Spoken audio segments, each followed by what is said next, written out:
Cinema शौकीन सबका स्वागत करता है। आज हम बात करने वाले हैं ओल्ड हेनरी के बारे में। ये कहानी है हेनरी नाम के एक किसान की, जो शहर से बहुत ही दूर रहता है। लेकिन जब कुछ लोग उसे चोट पहुंचाने की कोशिश करते हैं, तब उन्हें पता लगता है कि हेनरी का इतिहास कुछ और ही है। कहानी की शुरुआत होती है और हमारे सामने ओक्लाहोमा का दृश्य आता है और ये वक्त होता है 1906 का। तभी यहाँ के जंगल में हम ब्रेनिगन नाम के एक आदमी को भागता हुआ देखते हैं और 3 लोग घोड़े से उसका पीछा कर रहे हैं। इन तीनों लोगों ने शेरिफ का बैच लगा करके रखा है। इनका नाम है दुगन, स्टीलवेल और इनके आखिरी साथी का नाम है केचम। ब्रेनिगन इनके सामने से ऐसे ही भागते जाता है और ये लोग ऐसे ही उसका पीछा करते रहते हैं। ब्रेनिगन बहुत ही दूर भाग जाता है और उसे लगता है कि अब वो इनसे बच गया। तभी ये लोग बंदूक निकालते हैं और उसे गोली मार देते हैं। फिर पहुंचते हैं ब्रेनिगन के पास। तब केचम नीचे आता है और बड़ी बेरहमी से पीटने लगता है ब्रेनिगन को। वो उससे किसी और आदमी के बारे में पूछ रहा है कि वो आदमी कहाँ पे है, लेकिन ब्रेनिगन कुछ नहीं बताता। तब ये बात केचम को बहुत ही ज्यादा बुरी लग जाती है। वो इसके गले में एक रस्सी लगाता है और घोड़े से खींचने लगता है। तब एक वक्त के बाद ब्रेनिगन टूट जाता है और बताता है कि वो पूरब की तरफ गया है। ब्रेनिगन को लग रहा था कि ये लोग उसे आजाद कर देंगे, लेकिन केचम उसे आजाद नहीं करता। वो उसके गले में फंदा लगा करके लटका देता है एक पेड़ पे। तब ब्रेनिगन की मौत हो जाती है। तभी दूसरी तरफ हम देखते हैं हेनरी नाम के एक किसान को, जो अपने बेटे वॉट के साथ काम कर रहा है। हेनरी की पैदाइश न्यूयॉर्क में हुई थी, लेकिन वो सब कुछ छोड़ छाड़ के यहाँ पर आ गया। वो अपने छोटे से घर में रहता है और दिन भर अपने फार्म में काम करता है। जब से हेनरी की पत्नी की मौत हुई, तब से वो न्यूयॉर्क को छोड़ करके आ गया। लेकिन हेनरी का भाई यहाँ पर हमेशा आते रहता है, जिसका नाम है। ये सारे लोग बहुत ही खुश रहते हैं। ये दुखी तभी होते हैं जब वॉट यहाँ से बाहर जाने की बात करता है। तब हेनरी उसे समझाता है कि तुम्हें यहाँ से बाहर नहीं जाना चाहिए, और वॉट मान भी जाता है। हर रोज की तरह इनका काम खत्म हो जाता है और ये लोग पहुंच जाते हैं अपने घर पे। तभी वॉट थोड़ी दूरी पर देखता है कि ये घोड़ा घूम रहा है अपने मालिक के बिना। तब हेनरी जाता है घोड़े के पास और देखता है कि घोड़े के ऊपर खून लगा हुआ है। वो समझ जाता है कि घोड़े का मालिक जरूर घायल है। घोड़ा भी डरा हुआ लग रहा है। तब वॉट घोड़े को लेता है और अंदर चला जाता है। फिर हेनरी अपने घोड़े को निकालता है और निकल पड़ता है उस आदमी को ढूंढने के लिए। तब बहुत देर के बाद उसे एक लड़का नजर आता है जो जमीन पर घायल पड़ा हुआ है। तब हेनरी जाता है उस लड़के के पास। इस लड़के का नाम है करी, जिसके कंधे पे गोली लगी है, जहाँ से बहुत सारा खून बह रहा है। तब हेनरी मिट्टी उठाता है और लगा देता है जख्म के ऊपर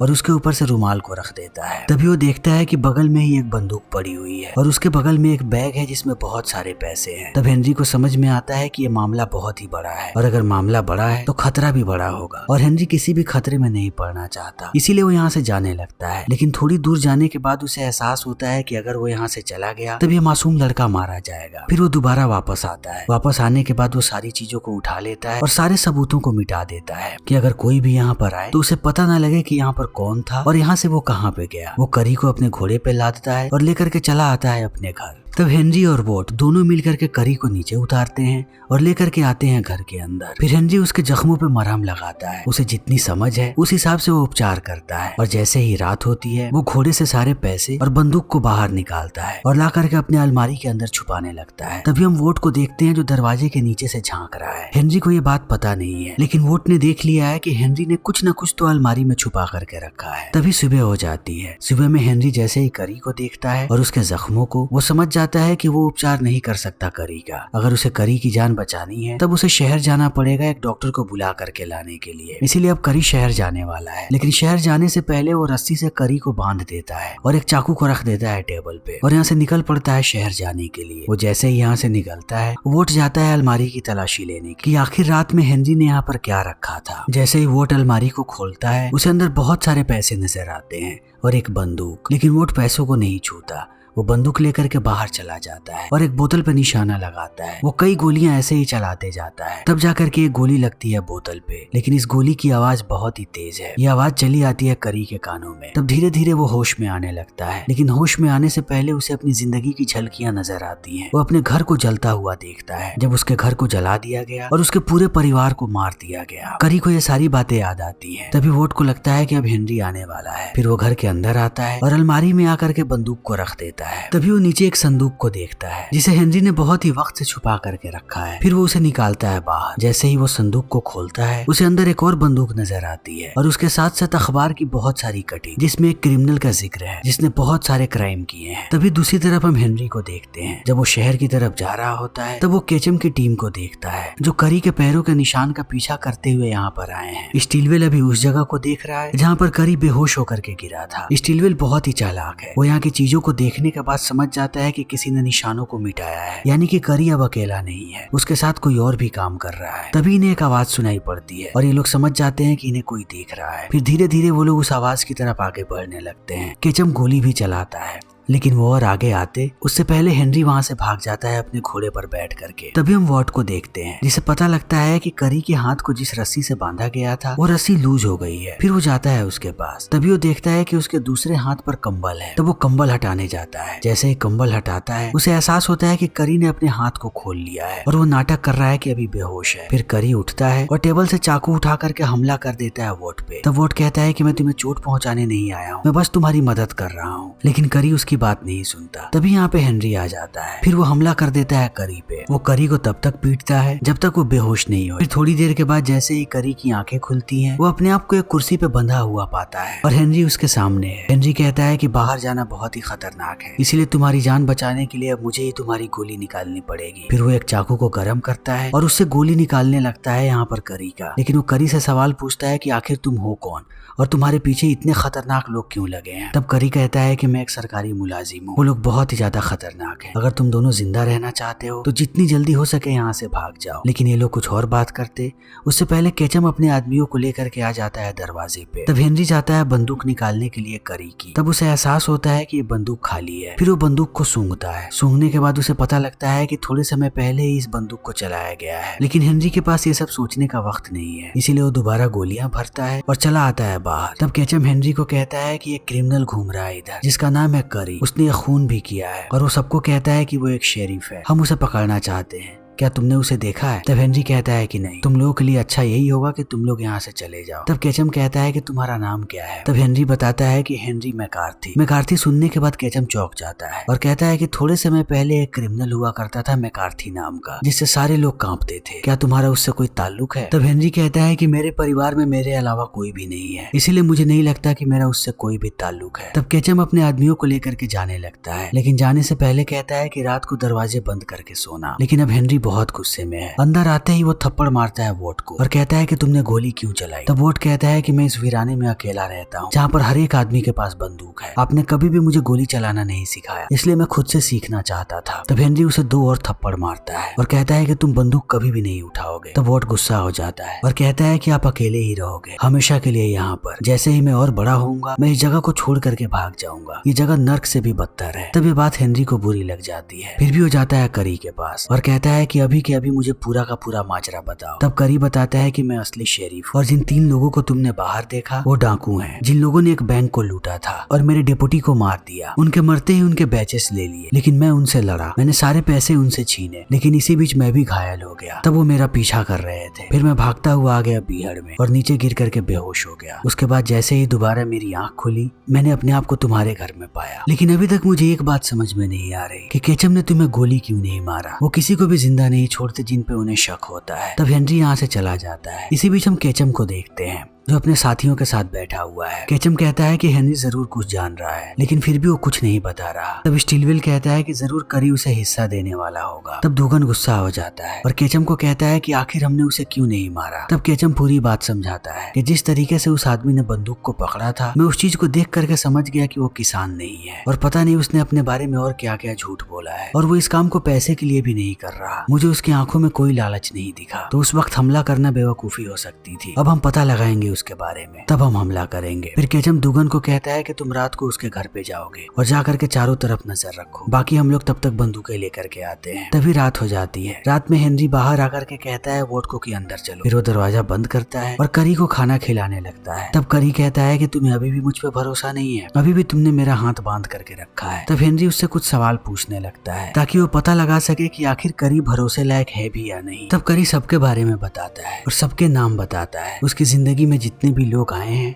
जितने भी लोगों के साथ उसने काम किया है और अपने पूरे परिवार के बारे में भी। तब धीरे धीरे हेनरी को उस पर भरोसा होने लगता है। हेनरी को लगता है कि उसने करी को कहीं देखा है, लेकिन वो इस बारे में ज्यादा नहीं सोचता और करी का एक हाथ खोल देता है और उसके सामने ही बंदूक को रख देता है टेबल पे। फिर करी को कहता है कि मैं शराब लेने जा रहा हूँ। ये करी के लिए एक टेस्ट है कि अगर उसके मन में चोर होगा तो वो बंदूक जरूर उठाएगा। लेकिन करी बंदूक नहीं उठाता, बल्कि वो अपने परिवार के बारे में बताता है कि उसके परिवार के सारे लोग मर चुके हैं। जब उन्हें मारा जा रहा था तब करी ने वहाँ पर बिली द किड को देखा था। तब हेनरी भी इस बात को बड़े ध्यान से सुनता है। अब उसे करी पे भरोसा हो गया है। फिर वो उसका दूसरा हाथ भी खोल देता है और उसे उसकी बंदूक दे करके कहता है कि कल सुबह सुबह यहाँ से निकल जाना, मुझे और परेशानी नहीं चाहिए। लेकिन जैसे ही हेनरी यहाँ से निकलता है, दुगन इन पे गोलियां चलाने लगता है। तब ये लोग नीचे बैठ जाते हैं। लेकिन जैसे ही वोट को गोलियों की आवाज सुनाई पड़ती है, वो बाहर देखने आता है कि क्या हुआ। तभी एक गोली आकर के लग जाती है उसके हाथ में और करी की हालत अभी भी खराब है, इसीलिए वो भी बेहोश हो जाता है। तब हेनरी उसकी गन उठाता है और आगे बढ़ने लगता है। लेकिन दुगन घर के नीचे है। जब भी उसे पैरों की आहट सुनाई पड़ती है, वो सीधा वहीं पर गोली चलाता है। तब हेनरी जाता है वोट के पास, उसे बंदूक देता है और बताता है कि आखिर गोली चलाना कैसे है। और उसके साथ वो एक किताब उठा लेता है। किताब उठा करके फेंकता है जमीन पे ताकि दुगन भटक जाए, और ऐसा ही होता है। दुगन का पूरा ध्यान चला आता है किताब पे। तब हेनरी भागता है घर से बाहर और अपनी राइफल निकाल करके नीचे गोलियां चलाने लगता है। तब दुगन समझ जाता है कि वो नहीं बचेगा। फिर वो नीचे से बाहर निकलता है और तेजी से भागने लगता है यहाँ से। तभी हेनरी उसके पैर में गोली मार देता है। फिर वो दुगन को पकड़ता है और उसे जानकारी निकलवाने की कोशिश में लग जाता है, लेकिन दुगन उसे कुछ भी नहीं बताता। तब गुस्से में हेनरी उसे मार देता है। फिर अंदर आकर के देखता है वोट को। तब उसे पता लगता है कि गोली सिर्फ उसके हाथ को छू करके निकली है, इसीलिए कोई डरने की बात नहीं है। तब हेनरी उसका उपचार करने लगता है। तब वोट हेनरी से पूछता है उसके पास्ट के बारे में, कि आखिर वो यहाँ पर कैसे आया और वो कौन है। तभी दूसरी तरफ हम करी को देखते हैं, जो फिर से वही सपना देख रहा है। वो अपने घर को जलता हुआ देखता है और हेनरी आकर के घर से बाहर बैठा हुआ है। तभी हम केचम को देखते हैं, जो पहुंचता है एल के पास, और वो लोग उससे पूछने लगते हैं कि हमें बताओ हेनरी के बारे में, वो कौन है। तब एल उन्हें कुछ भी नहीं बताता। फिर केचम उसे पीटना शुरू कर देता है। तभी हम हेनरी को देखते हैं, जो करी को तैयार कर रहा है ताकि करी यहाँ से जा सके। लेकिन करी की हालत अभी भी बहुत ही ज्यादा खराब है, वो चल भी नहीं पा रहा। अगर वो चल नहीं पा रहा तो घोड़ा तो बिल्कुल भी नहीं चला पाएगा। तब करी हेनरी को कहता है कि तुम अपने बेटे को लेकर के यहाँ से चले जाओ, हम दोनों में से किसी एक को जाना पड़ेगा। मुझे पता है वो लोग यहाँ पर आएंगे, मैं उन्हें देख लूंगा। तब वोट कहता है कि मैं अपने घर को छोड़ करके नहीं जाऊंगा, लेकिन हेनरी कहता है कि हमें जाना पड़ेगा, जल्दी अपनी चीजों को समेटो। फिर ये लोग पैकिंग करने लगते हैं। तभी हम केचम को देखते हैं, जो बहुत सारे लोगों को लेकर के आ चुका है। वो चिल्ला करके हेनरी को कहता है कि बाहर आ जाओ। तब हेनरी मना कर देता है। तब केचम कहता है कि मेरे पास तुम्हारे लिए एक ऑफर है, करी को मेरे हवाले कर, फिर मैं ना ही तुम्हें कुछ करूंगा और ना ही तुम्हारे बेटे को। लेकिन अगर तुमने ऐसा नहीं किया तब हम सब लोग तुम पे हमला करेंगे। फिर भी हेनरी बाहर आने से मना कर देता है। तब केचम कहता है कि मेरे पास तुम्हारा भाई है, जो बहुत ही बुरी तरीके से घायल है। तब अपने भाई का नाम सुनने के बाद हेनरी कहता है कि मैं बाहर जा रहा हूँ, लेकिन करी उसे मना करने लगता है और कहता है कि अगर तुम बाहर गए तब सब कुछ खराब हो सकता है। लेकिन हेनरी नहीं मानता। वो एक बंदूक ला करके देता है वोट को और कहता है कि अगर तुम्हें लगे कि हालात अब बेकाबू हो चुके हैं, तुम्हारे पास दूसरा कोई रास्ता नहीं है, तभी गोली चलाना। और इतना कहते ही वो बाहर चला जाता है। तब केचम कहता है कि मैं अपने बारे में एक सच्चाई बताना चाहता हूँ, मैं शेरिफ नहीं हूँ और अब मैं चाहता हूँ कि तुम अपनी सच्चाई बताओ कि आखिर तुम हो कौन। लेकिन हेनरी कुछ भी नहीं बताता। तब केचम को बहुत ही ज्यादा गुस्सा आ जाता है। वो बंदूक उठाता है और सीधा एल के भेजे में गोली मारता है। लेकिन जैसे ही वोट इस चीज को देखता है, उसे लगता है कि अब सब कुछ खराब होने वाला है। तो वो भागता हुआ बाहर आता है और इन पर अंधाधुंध गोलियां चलाने लगता है। तब हेनरी उसे लेकर के अंदर जाता है और बाकी लोगों पर गोलियां भी चलाता है। अंदर जाने के बाद वो गुस्सा करने लगता है वोट पे और उसे समझाता है कि तुमने गोली क्यों चलाया, तुमने सब कुछ खराब कर दिया। तभी हम देखते हैं कि करी यहीं पर बैठा है। वो खिड़की के पास से गुजर रहा था। तब उसके पैर में गोली लग गई और हेनरी नहीं चाहता कि अब कोई भी घायल हो, इसीलिए वोट को कहता है कि अपने सर को नीचे रखो। फिर करी जैसे इस डायलॉग को सुनता है, उसे वो रात याद आती है जब उसने बिली द किड को देखा था और उसने भी यही बात कही थी उससे। तब करी समझ जाता है कि हेनरी कोई और नहीं बल्कि बिली द किड है। उस रात वो आग में मरा नहीं था, बल्कि वहाँ से बच के निकल गया था। वो इन्हीं बातों को दोहराने लगता है, लेकिन हेनरी उसकी बातों पर ध्यान नहीं देता। वो अपने हथियारों को इकट्ठा करता है और यहाँ से जाने लगता है। फिर बाहर जाकर के केचम के सामने खड़ा हो जाता है, लेकिन अब वो लोग कुछ सोचते उससे पहले हेनरी बंदूक निकालता है और एक एक करके सबको शूट करने लगता है। हेनरी का निशाना अचूक है, उसे किसी पर भी दोबारा गोली नहीं चलाना पड़ता। देखते ही देखते वो केचम के आधे लोगों को खत्म कर देता है। तब उसे ध्यान आता है कि उसकी गोलियां खत्म हो रही हैं, इसीलिए वो खिड़की तोड़ करके जाता है अंदर। अब खिड़की में इतना बड़ा होल होने के बाद अंदर से करी भी हमला कर पाता है। तब हेनरी जाता है किचन, वहाँ से 2 चाकू उठाता है और पीछे के दरवाजे से आता है बाहर। तब तक केचम के सारे लोग चारों तरफ फैल चुके होते हैं, लेकिन हेनरी से अब कोई नहीं बच सकता। एक एक करके हेनरी 2 लोगों को स्टैब करता है, फिर बंदूक लेकर के चला जाता है वो घर के नीचे। फिर वहाँ से एक और आदमी को शूट करता है और मार करके वो जैसे ही बाहर आता है, वो अपने सामने देखता है स्टीलवेल को। ये दोनों एक जगह रुके हुए हैं, लेकिन स्टीलवेल पीछे से चाकू निकाल रहा है हेनरी को मारने के लिए, लेकिन वो कुछ करता उससे पहले हेनरी इसका भी काम तमाम कर देता है। अब केचम के टीम के सारे लोग खत्म हो चुके हैं, सिर्फ केचम ही जिंदा बचा है और ये दोनों एक दूसरे पे गोलियां चला रहे हैं। तभी केचम की एक गोली आकर के लग जाती है हेनरी के कंधे पे। फिर वो जाने लगता है जंगल की तरफ ताकि वो केचम को जंगल की तरफ लाए और वहीं पर उसका काम तमाम कर दे। केचम भी ऐसा ही करता है, वो हेनरी के पीछे पीछे जाता है। तब ये दोनों पेड़ के पीछे छुप जाते हैं और वहाँ से एक दूसरे पे गोलियां चलाने लगते हैं, लेकिन हेनरी का निशाना अचूक है। वो जल्दी ही घायल कर देता है केचम को और उसकी तरफ आगे बढ़ने लगता है मारने के लिए। तब केचम एक और गोली चलाता है और वो गोली जाकर के लगती है हेनरी के दूसरे कंधे में। फिर भी हेनरी नहीं रुकता, वो केचम के पास आता है और उसे हमेशा के लिए खत्म कर देता है। फिर हेनरी वापस आने लगता है अपने घर की तरफ। उसे 2 गोलियां लगी हैं, लेकिन ये जख्म इतने गहरे नहीं है। वो अंदर आता है तो देखता है कि वोट मदद कर रहा है करी की। तब वो वोट को हटा देता है और जाता है करी के घाव को देखने के लिए। वो जैसे ही उसके शर्ट को फाड़ता है, उसे केचम के गैंग का निशान नजर आता है उसके हाथ पे। तब हेनरी चौंक जाता है और करी भी देख लेता है कि हेनरी ने उसे देख लिया है। तब वो उस पे गोली चला देता है और कहता है कि मैंने तुम्हें सच बोला था, झूठ नहीं बोला था। मैं एक शेरीफ ही हूँ, लेकिन एक भ्रष्ट। मैं और मेरे डिप्टी मिलकर के हमेशा से काम किया करते थे केचम के साथ, लेकिन इस बार केचम हमारे साथ गद्दारी करने वाला था। उसने मेरे सारे डिप्टी को मार दिया। वो मुझे भी मारने ही वाला था, तब तक मैं भाग गया। और इतना कहने के बाद वो बंदूक उठाता है और कहता है कि मुझे पता है तुम ही हो बिली द किड। मुझे बहुत ही गर्व हो रहा है क्योंकि मैं मारूंगा बिली द किड को। लेकिन अब करी गोली चलाता उससे पहले यहाँ पर वोट आ जाता है और वो शूट कर देता है करी को और भागता हुआ आता है अपने पिता के पास। फिर हेनरी से कहता है कि मैं डॉक्टर को लेकर के आता हूँ। तब हेनरी कहता है कि नहीं, मैं अब नहीं बचने वाला। मैं तुम्हें एक चीज बस बताना चाहता हूँ, मैं ही हूँ Billy the Kid. Billy the Kid के बारे में तुम बहुत सारी कहानियां सुनोगे, लेकिन उनमें से आधी कहानियां ही सच है, आधी कहानियां झूठी हैं। मैं अच्छा इंसान नहीं हूँ, इसीलिए मैं चाहता भी नहीं था कि कोई मुझे माफ करे। मैं बस अकेला शांति की जिंदगी बिताना चाहता था और तुम्हें अच्छे से पालना चाहता था कि तुम मेरे जैसे ना बनो, तुम एक अच्छे इंसान बनो। और मुझे पता है कि तुम अच्छे इंसान हो, ऐसे ही अच्छे इंसान बन करके रहना। मुझे नहीं लगता कि अब मेरी जरूरत है इस दुनिया में। मैं बिल्कुल भी यहाँ रहने के लायक नहीं हूँ, लेकिन तुम नए संसार के लिए तैयार हो। ये नई दुनिया तुम्हारी है, तुम जो चाहो वो बन सकते हो। फिर इतना कहने के बाद हेनरी अपना दम तोड़ देता है। तब वोट रोता है क्योंकि अब उसका दुनिया में कोई भी नहीं है। लेकिन थोड़े वक्त के बाद वो अपने आप को संभालता है और सारी चीजें पैक कर लेता है। नोटों से भरा बैग जो उन्हें मिला था वो उसे भी अपने पास रखता है और निकल पड़ता है यहाँ से दूर शहर की तरफ जाने के लिए। और इसी के साथ ये फिल्म यहीं पे खत्म हो जाती है। तो दोस्तों, हमारी आज की वीडियो यहीं पे खत्म होती है। अगर आपको हमारी ये वीडियो पसंद आई हो तो इसे लाइक करें, शेयर करें और चैनल को सब्सक्राइब करें। Thank you.